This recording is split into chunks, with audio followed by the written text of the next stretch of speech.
The termination letter was already signed when I sat down. Predated to yesterday. My manager Derek didn't even pretend this was a discussion. He just slid the paper across the table like a restaurant check.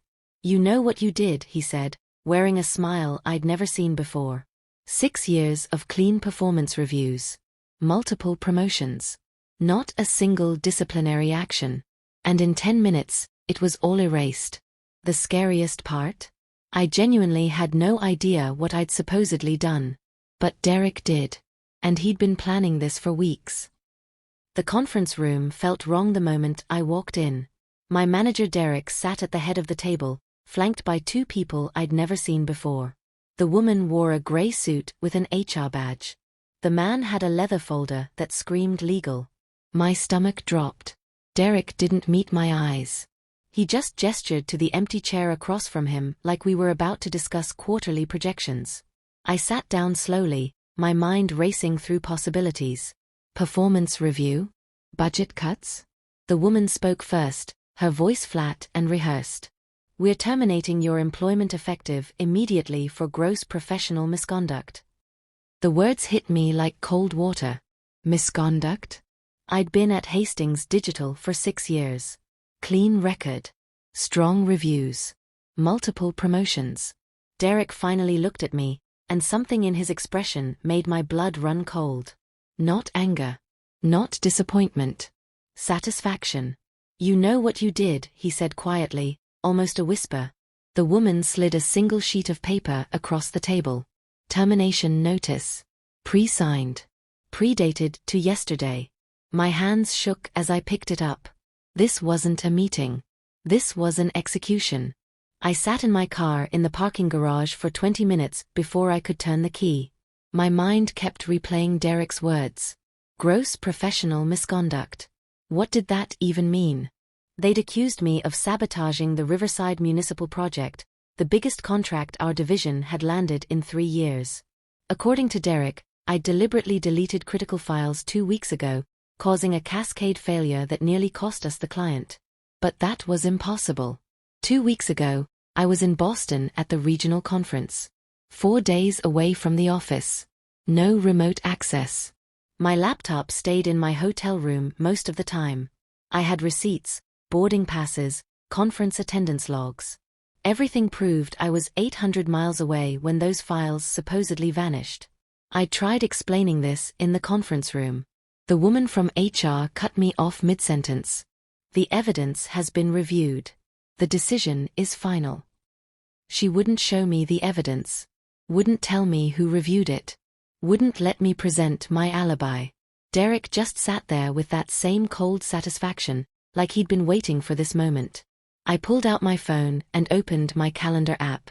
Boston Conference, March 15th to 18th. Files deleted, March 16th, according to Derek. The timeline was impossible. Which meant this wasn't about truth. By that evening, I knew something darker was happening. I'd updated my LinkedIn status to open to opportunities, within an hour of getting home. Professional. Vague. No details about the termination. Just putting feelers out. Within 3 hours, my phone should have been buzzing. I had a strong network. 6 years at a respected firm. Specialized skills in municipal infrastructure software. Instead, silence. Complete silence. I started reaching out directly. Called Mitchell from the Boston conference. We talked about potential collaboration just last week. His assistant said he was unavailable. Texted Carla, who I'd mentored for 2 years before she moved to a competitor. Read receipt showed she'd seen it. No response. Then Amanda from my professional networking group sent a private message. "I shouldn't be telling you this, but people are talking. Derek's telling everyone you got fired for integrity issues. Ethics violations. He's being vague about details, but the implication is clear. Be careful." My hands went numb reading those words. Integrity issues. Ethics violations. Those phrases were career poison in our industry. Derek wasn't just firing me. He was erasing me. Making sure no one would hire me. Making sure everyone would assume the worst. A recruiter I'd been talking to for weeks suddenly cancelled our call. Didn't reschedule. Just gone. I couldn't sleep that night. Kept staring at my ceiling, replaying conversations, trying to understand what I'd done to deserve this. Around 3 in the morning, I got up and opened my laptop. Started going through old emails, looking for anything that might explain Derek's actions. That's when I found it. Small. Easy to miss. An email chain from February about the Riverside project timeline. The client wanted accelerated delivery. Our standard protocol required 6 weeks for proper testing and integration. Derek had sent a message to the team. Client is insistent. We're cutting testing to 3 weeks. I'm authorizing the shortcut. Make it work. I'd responded with concerns. Documented the risks. Warned that compressed timelines could cause system instabilities. Derek had replied, noted. Moving forward anyway. I'll take responsibility if issues arise. That project had blown up publicly 3 weeks ago. System failures.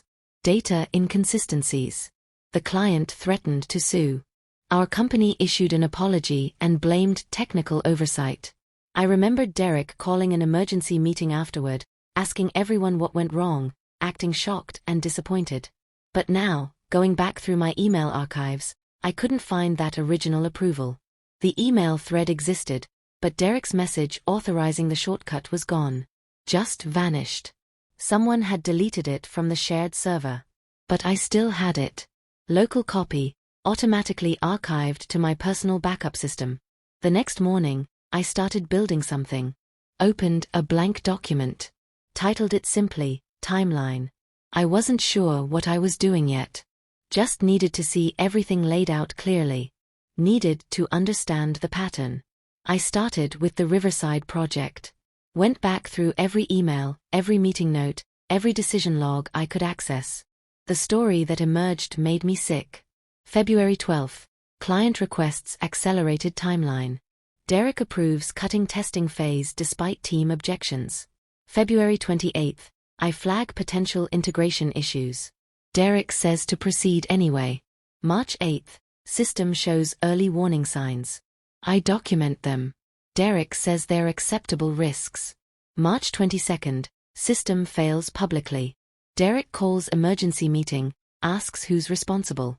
March 23rd. Derek submits incident report blaming inadequate quality control. Doesn't mention his shortcuts. April 2nd.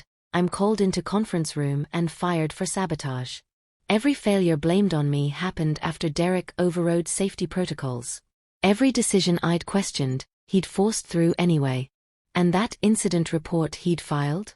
It triggered a performance bonus. I found the memo buried in a company-wide announcement. Leadership team bonuses for crisis management and swift corrective action. Derek got $15,000 for firing me. A message appeared in my inbox 3 days later. No name.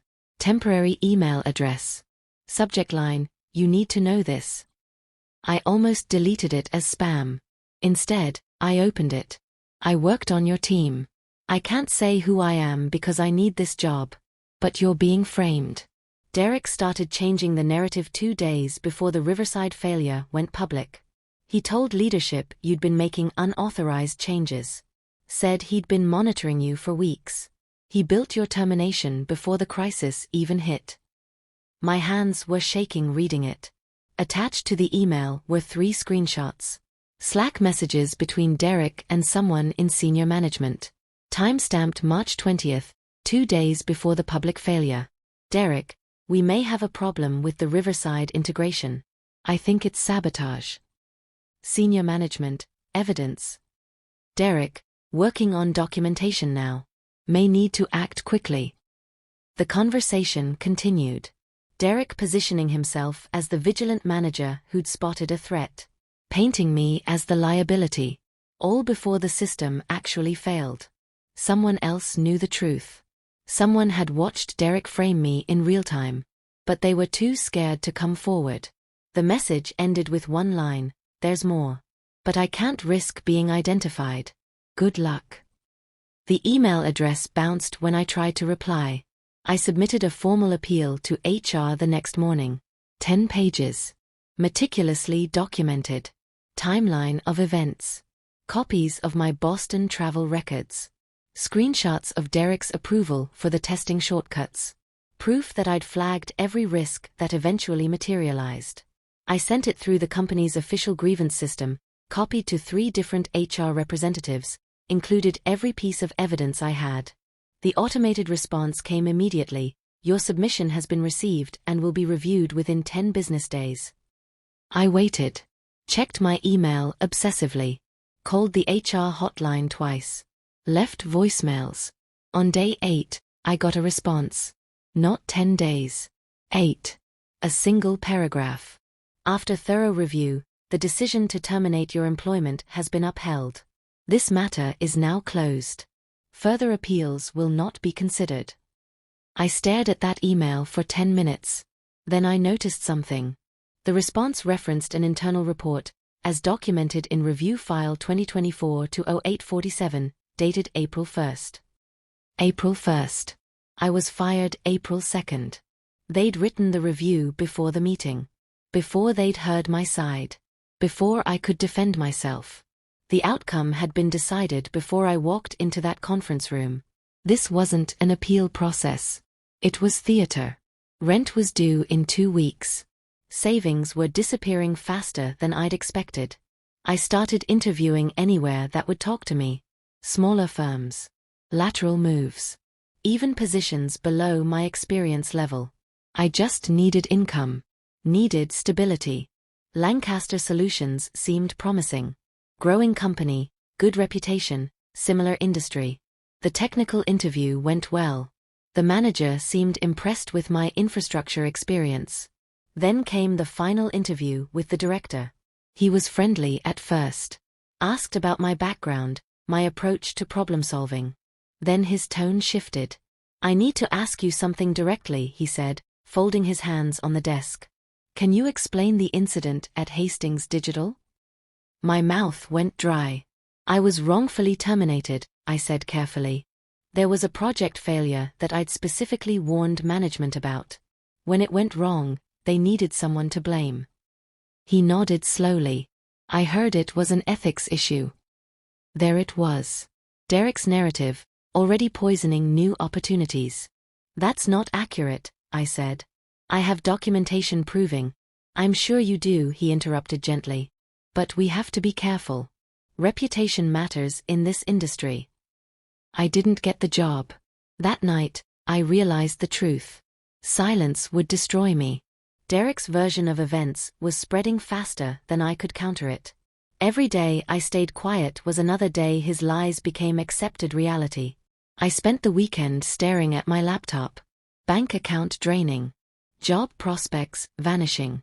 Industry reputation shredded. Part of me wanted to walk away completely. Retrain for something else. Leave tech behind. Start over somewhere nobody knew Derek's lies. I could do it.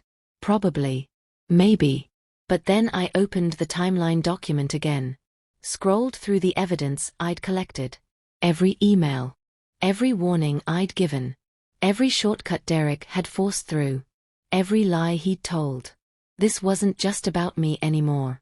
Derek had built a system where he could take credit for success and assign blame for failure. Where he could destroy careers to protect his bonuses. Where he could rewrite history and face 0 consequences. If I walked away, he'd do this again. To someone else. Someone who might not have the evidence I had. I made a decision then. Not revenge. I didn't want to hurt Derek. I just wanted the truth documented. Wanted accountability. Wanted to stop carrying his mistakes as my failure. I needed leverage, not destruction. Needed the system to work the way it was supposed to. But first, I needed to understand the rules better than Derek did.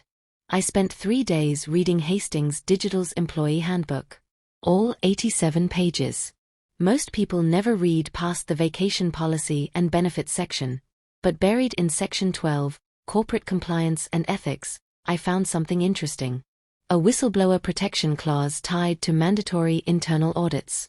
Any project exceeding $2 million that experienced significant failures triggered an automatic compliance review. The review examined decision-making processes, approval chains, resource allocation, made sure failures weren't caused by fraud, negligence, or policy violations. The Riverside project was $3.2 million. Its failure was definitely significant. According to the handbook, the compliance review should have taken 45 days. But I remembered something. Derek had mentioned in a team meeting that the Riverside review was already complete. Closed in less than 3 weeks. Unusually fast. The handbook was clear. Employees may submit relevant information to compliance within 60 days of project closure for consideration in ongoing or completed reviews. The Riverside review closed March 30th. I was still within the 60-day window. Barely. I had evidence Derek had rushed to close the review. Had evidence he'd violated protocol. Had evidence he'd framed me to protect himself. The timeline fit perfectly. I wasn't appealing to HR anymore. I was submitting evidence to compliance. Different department. Different rules. Different accountability. Lancaster Solutions wasn't hiring me, but Bridgeport Systems was. Smaller company. 30% pay cut. Less prestigious. But they needed someone with my specific experience, and they needed them immediately. The CTO interviewed me personally. Older guy named Warren, practical and direct. He asked about Hastings. I kept it simple. There was a management conflict. I wasn't comfortable with some of the decisions being made regarding project safety. It became a difficult situation. He studied me for a long moment. You have references? I gave him 3 names. 2 former colleagues from before Derek's time. 1 client I'd worked with extensively. He called all 3 while I waited. Came back nodding. They speak highly of your work. One of them mentioned you were always the person who caught problems before they became disasters. That's what got me in trouble, I said honestly. Warren smiled. That's exactly what we need here. He offered me the position. I accepted immediately. Didn't update LinkedIn. Didn't announce it publicly. Strategic silence. Let Hastings assume I was desperate and defeated. Let Derek think he'd won completely. Meanwhile, I had income again. Stability. Time to build my case properly without panic clouding my judgment. The clock was ticking on my 60-day window, but I had a plan now. I submitted everything to compliance on day 57. Didn't wait for day 60. Didn't risk missing the deadline. 22 pages. Single-spaced. Chronological timeline from February through April. Every email where Derek approved shortcuts. Every warning I'd submitted that was ignored. Every risk that materialized exactly as I'd predicted. Documentation of Derek's post-failure narrative changes. Screenshots from the anonymous source showing premeditation. Proof that the compliance review closed suspiciously fast. My Boston travel records proving the sabotage accusation was impossible. I didn't editorialize. Didn't add emotional appeals. Just facts. Dates. Evidence. The system logged my submission automatically. Generated a reference number. Sent automated notifications to legal, compliance, and the chief operating officer. No way for HR to intercept it. No way for Derek to control the narrative. The handbook was clear about what happened next. Compliance had to review all submitted materials. Had to determine if the original review was adequate. If they found evidence of policy violations, protocol required reopening the investigation. I'd given them everything they needed. Now I just had to wait. My phone buzzed that evening. Unknown number. I almost didn't answer. Hello. Hey. Derek's voice. Casual. Friendly. Wrong. Just wanted to check in. Heard you landed somewhere new. Bridgeport, right? Congratulations. He'd never called me after the firing.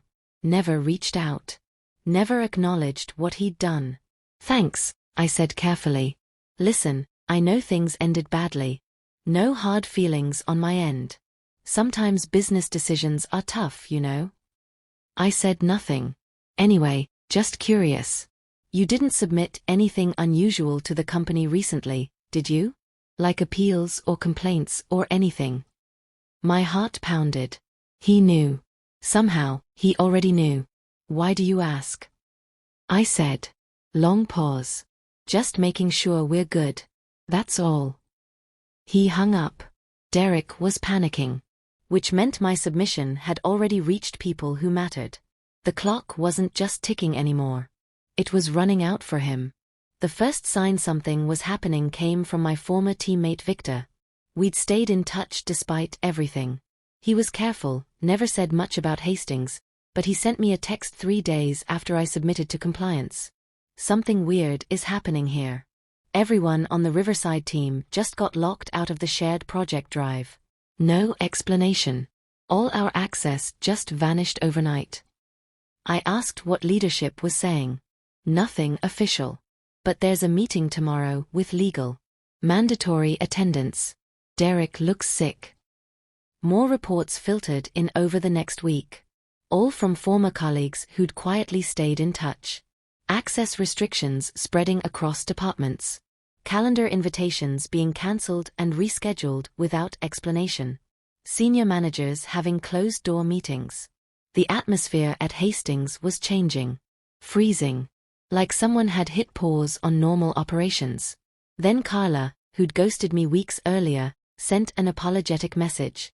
I'm sorry I didn't respond before. Derek told us you were fired for stealing proprietary information. Said anyone who contacted you could face termination for security violations. But I just heard legal is reviewing the Riverside project again. They're pulling all the original files. What did you do? I kept my response vague. Just told the truth. The pattern was clear. Legal had frozen the project records. They were conducting their own review. And Derek's protection was gone. An internal memo leaked 2 weeks later. Not to me directly, but to a former colleague who forwarded it anonymously. Riverside Municipal Project Review, additional investigation required. The memo came from compliance, addressed to senior leadership. It referenced inconsistencies in the original review timeline and new evidence requiring examination. It listed specific focus areas, decision-making protocols, approval chains, timeline compression authorization, incident report accuracy. Derek's name appeared 7 times. Mine appeared once, in a footnote about terminated personnel. The memo's tone was careful. Corporate. Neutral. But the subtext was clear. Someone had noticed that the original review closed suspiciously fast.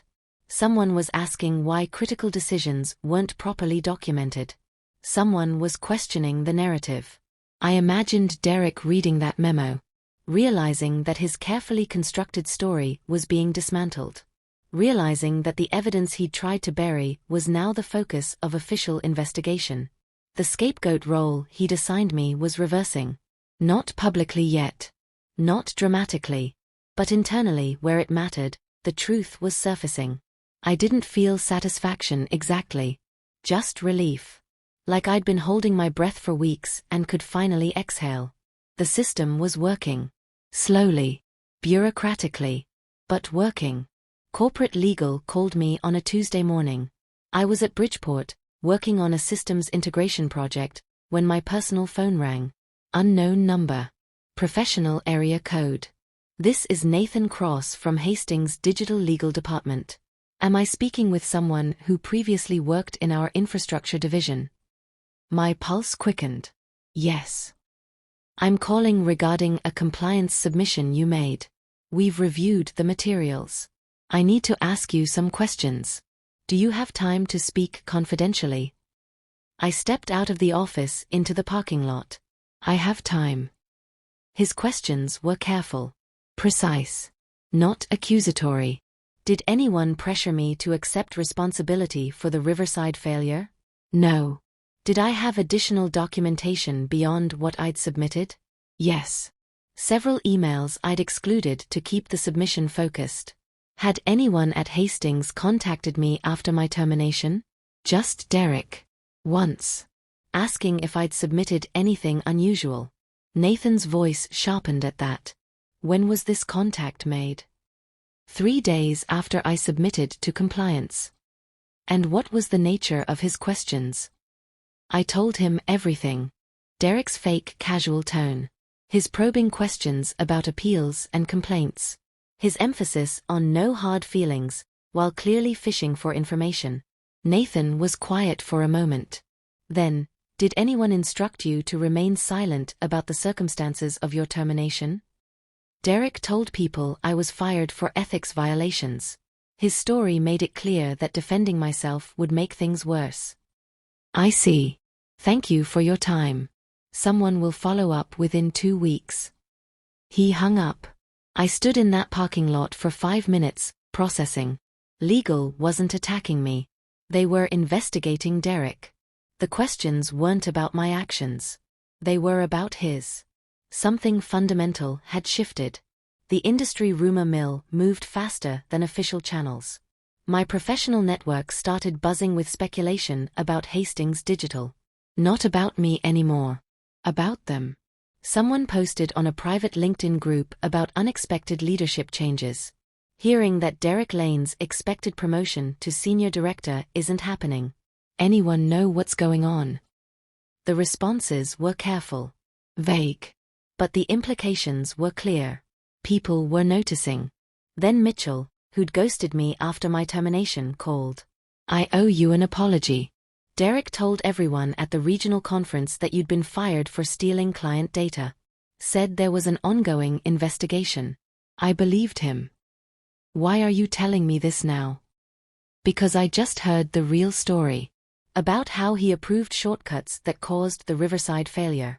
About how he framed you to cover it up. About how legal is investigating him now. Word was spreading.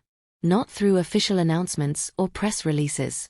Through the quiet conversations that actually shape professional reputations. People were reassessing, questioning, realizing that Derek's story never quite made sense.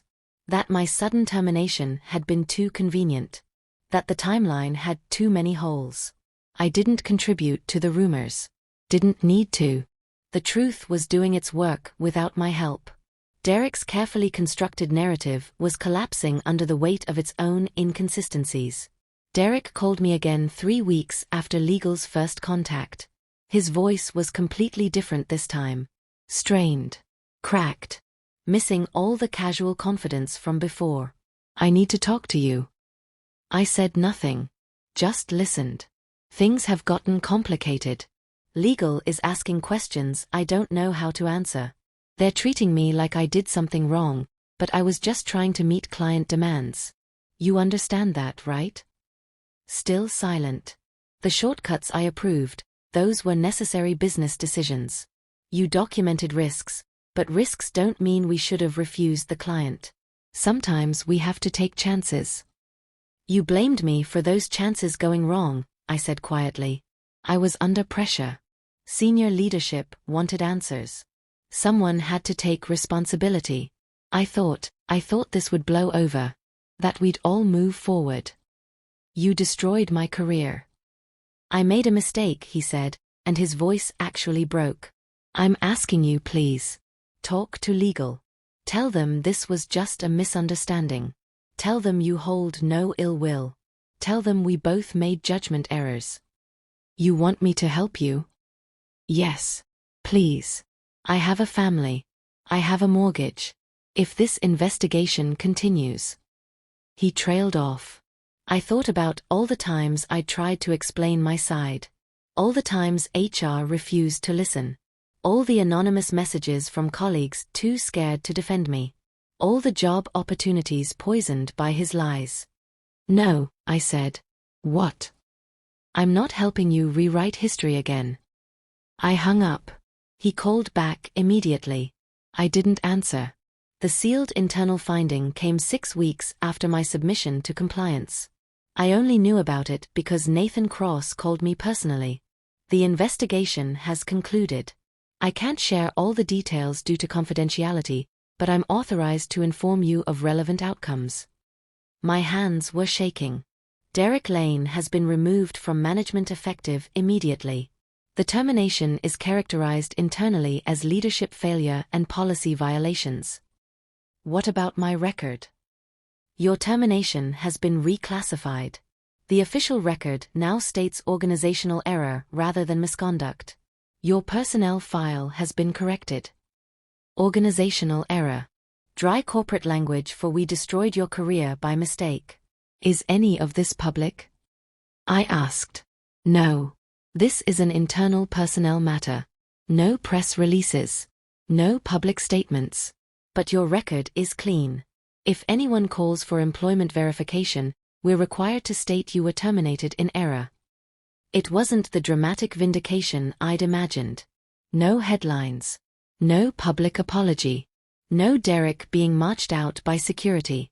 Just quiet accountability. Behind closed doors. In sealed reports. But my name was cleared. Formally. Permanently. In the system that mattered. Thank you, I said. You built a compelling case, Nathan said. Timeline documentation made the difference. Most people don't think to preserve evidence that thoroughly. I'd preserved it because I couldn't afford not to. Because I knew silence would kill me.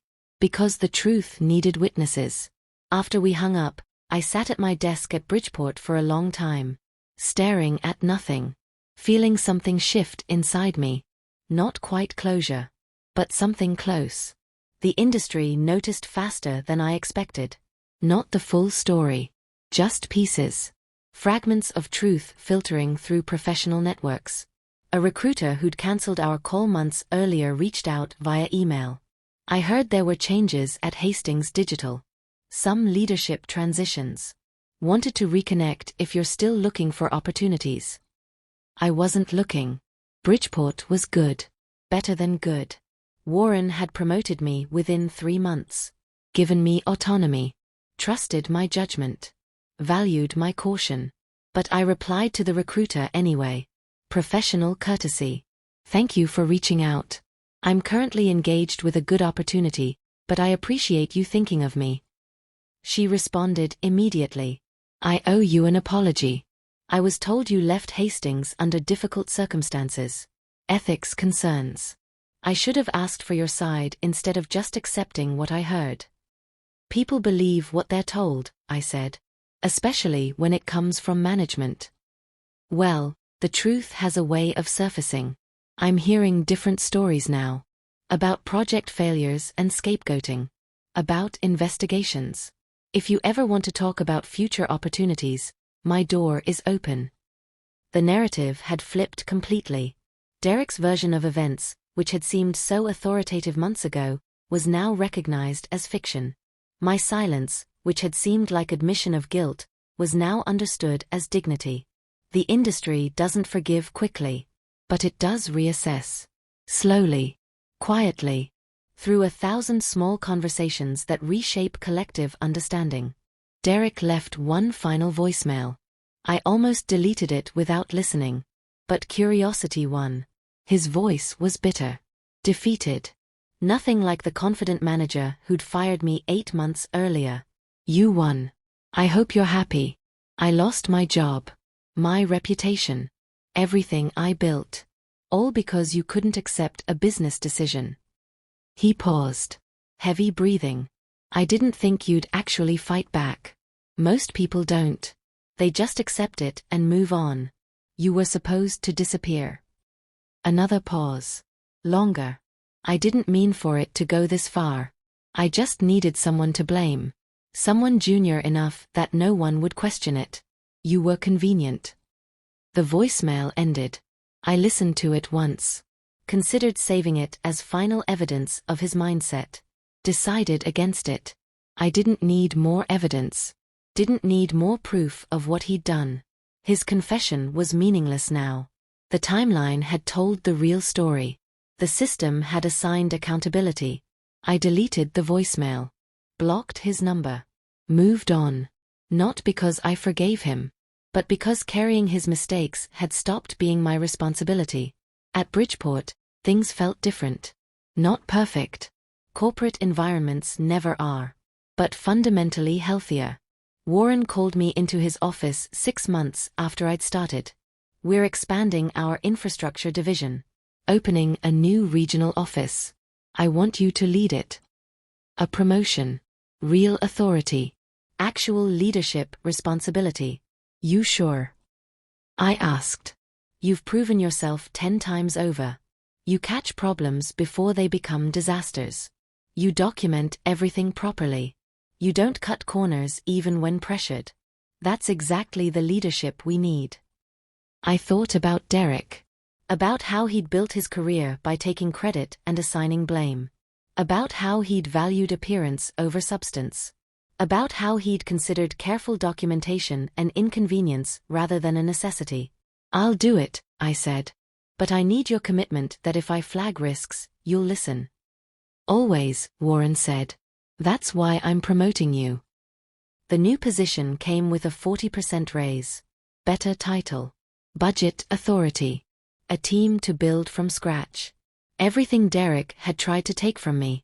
But it felt different earning it here. Being valued for the same qualities that got me fired elsewhere. Discovering that power felt different when it was earned through competence rather than defended through destruction. Former colleagues from Hastings started reaching out. Cautiously at first. Then with increasing frequency. Some had left immediately after Derek's removal. Others stayed but were questioning their choice. Victor called me on a Wednesday evening. I put in my notice today. Last day is Friday. Where are you going? Honestly? Anywhere else. After watching what happened to you, then watching Derek get quietly removed, I realized something. If they could do that to you, they could do it to anyone. Did they ever explain what happened? No. Just internal memo about leadership changes. But everyone knew. Everyone had heard Derek's story about you. When that story fell apart, it broke something. Trust maybe. He paused. You showed us what fighting back looked like. What documentation could do. What happens when you don't just accept the narrative. I didn't want to be an example, I said. I just wanted my name cleared. Sometimes being an example isn't about what you want. It's about what people need to see. A lot of us needed to see that the truth could actually matter. That the system could actually work. Even if it took time. After Victor, others reached out. Some thanked me for exposing the dysfunction. Some apologized for staying silent. Some asked for advice about their own situations. I tried to help where I could. But mostly I just listened. I updated my LinkedIn profile for the first time in 10 months. Added my new position at Bridgeport. Director of Infrastructure Operations. Mentioned the regional expansion I was leading. Professional accomplishments. Forward movement. Within hours, my notifications exploded. Connection requests. Congratulations messages. Recruiter inquiries. But also something else. Comments from people I barely knew. Glad to see you landing somewhere that values your expertise. Heard you went through a difficult transition. Impressive how you handled it. Your reputation in the industry speaks for itself. They didn't mention Hastings directly. Didn't reference the termination or the investigation. But the subtext was clear. People knew. They understood that I'd been wronged. They respected how I'd fought back. My network had grown despite Derek's attempts to isolate me. Because truth is more durable than lies. Because documentation outlasts manipulation. Because silence isn't always weakness and fighting back isn't always dramatic. Sometimes it's just refusing to accept someone else's version of your story. Amanda, who'd warned me months ago about Derek's smear campaign, sent a private message. I'm proud of you. You could have burned everything down publicly. Instead, you built a case and let the system work. That took more courage than revenge would have. She was right. Revenge would have been easier. More immediately satisfying. But less effective. Less sustainable. Less true to who I wanted to be. The lesson spread in ways I hadn't anticipated.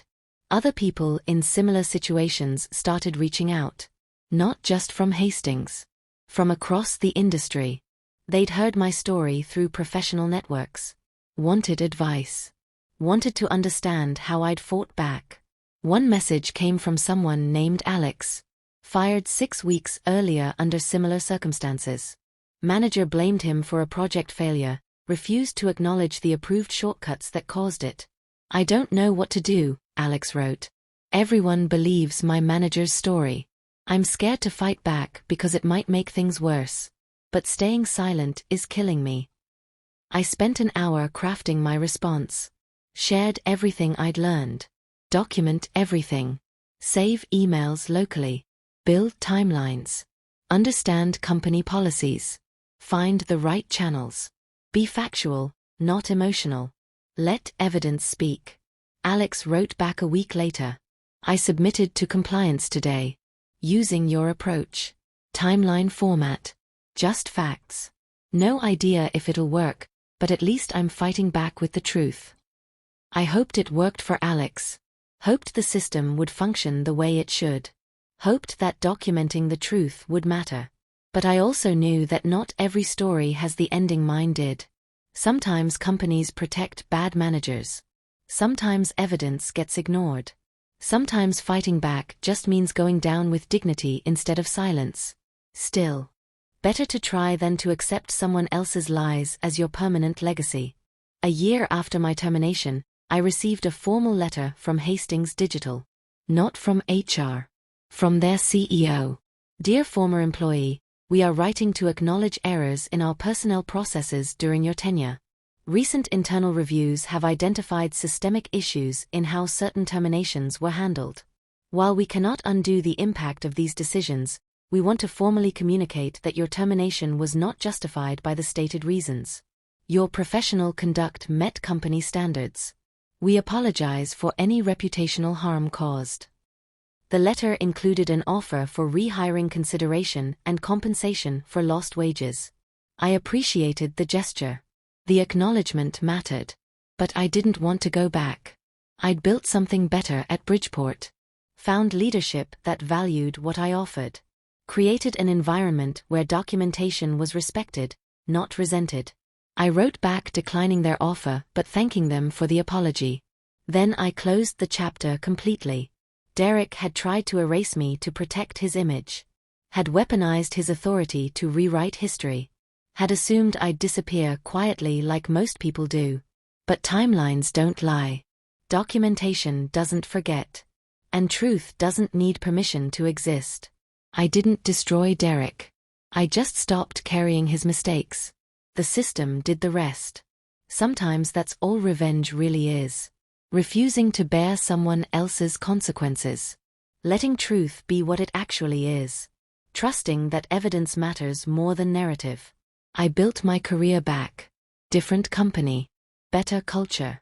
Stronger reputation. Not despite what happened. Because of how I handled what happened. That's the lesson I carry now. That's the story I tell when people ask. Not about Derek falling. About documentation rising. About timelines telling truth. About silence being a choice, not a requirement. About fighting back with facts instead of fury. That's the real power. The power no one can take from you. The power that lives in evidence and patience and refusing to accept lies as your legacy. That's what I learned. That's what I do again. That's what I tell people now when they face their own Derek. Document everything. Build your timeline. Trust the truth. And never, ever carry someone else's mistakes as your own.